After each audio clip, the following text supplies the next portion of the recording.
নিজের বান্ধবীদের তো সবসময় দেখি, আজ গেছিলাম আমার ফুপুর বান্ধবীকে দেখতে। আর আমরা কি করছি রে, অনেক মজা করছি, অনেক এনজয় করছি, আর অনেক ভালো সময় পার করছি। আর এই যে দেখতে শুনতে তো ভালোই, মাশাল্লাহ, ফকিন্নির মতো দেখতে। যাই হোক, এটা আমার ফুপাতো বোন আমার পাশে এখন বসে আছে।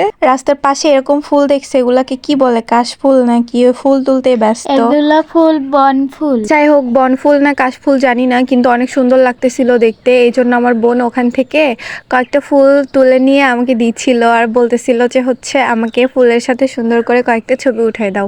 তো তাকে ছবি উঠাই দিচ্ছি। ঘুরতে যাচ্ছি তো ছোট ছোট ভিডিও ক্লিপ নিয়ে রেখে দিছিলাম। আর এদিকে আমার বোন, মানে আমার পিচ্চি ক্যামেরাম্যান, আমাকে বলতেছে, আপু আমি আর তুমি দুই বোন, আর পেছনে ওই যে ফুপুরা দুই বোন, সেম সেম মিলে গেছে।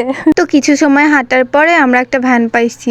আর তো ভ্যানে উঠতে আমার সেই লাগে, পেছনে পা ঝুলাই দিয়ে বসতে, উফ সেই লাগে। আমরা যেখানে যাচ্ছিলাম ওখানে ভ্যানে করেই যেতে হবে, আর আমি আর আমার বোন পেছনে বসছিলাম। আর পেছনে বসতে আমার সেই লাগে সেই। যাই হোক, আমার ঘুরতে যাওয়ার মেন উদ্দেশ্য ছিল ভ্যানের পেছনে বসতে পারবো, অনেক বেশি মজা হবে।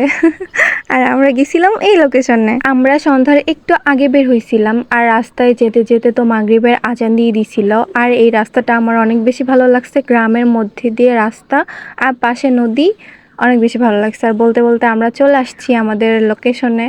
তো এখানকার পরিবেশটা আমার অনেক বেশি ভালো লাগছে, যদিও সন্ধ্যা হয়ে গেছিল, ক্যামেরা কেমন যেন ঝাপসা ঝাপসা হয়েছে। তো এক বাড়ির মধ্যে দিয়ে আরেক বাড়িতে যাওয়া যায়, আরেক বাড়ির মধ্যে দিয়ে আরেক বাড়িতে যাওয়া যায়, এরকম অনেকগুলো বাসা একসাথে। মানে আমাদের ওইদিকে এরকমটা নাই, তবে আমার এটা অনেক বেশি ভালো লাগছে। তো এত বছর পর, প্রায় 40 বছর পর মনে হয় আমার ফুপুর সাথে ফুপুর বান্ধবীর দেখা। তো যে আন্তরিকতা, যে ভাবার, যে ভালোবাসা, আমি দেখে তো পুরাই শেষ। ওখানে যাওয়ার পরে কি রেখে কি খেতে দিবে, কোথা থেকে কোথায় বসতে দিবে, আর কোনটা রেখে কোনটা গল্প করে শেষ করবে, মানে একদম পাগল হয়ে গেছে এক কথায়। তো আমরা ওখানে বেশি সময় ছিলাম না, প্রায় 2-3 ঘন্টার মতো ছিলাম। তো 2-3 ঘন্টায় কি আর এত বছরের গল্প শেষ হয়? কিন্তু কিছু করার নাই, এদিকে রাত হয়ে যাচ্ছিল, তাই আমরা বাসায় চলে আসছিলাম। আর আবারও আমি আর আমার বোন ভ্যানের পেছনে বসছিলাম।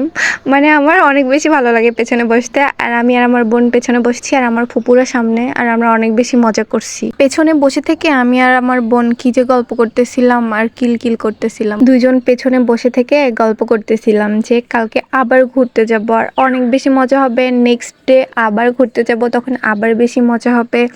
তো এগুলো গল্প করতেছিলাম আর আসতেছিলাম। আর রাতের বেলা ঘুরতে আমার অনেক বেশি ভালো লাগে। আর সেরকম ভাবে রাতের বেলা বের হওয়া হয় না, মানে বাসা থেকে বের হইতে দেয় না, আর এই জন্য বের হওয়া হয় না। তো রাতের বেলা ঘুরতে কিন্তু অনেক বেশি ভালো লাগে। তো অনেক বক বক করে ফেলছি, তো আর কি কব, করার কিছুই নাই। তো আজ এ পর্যন্তই।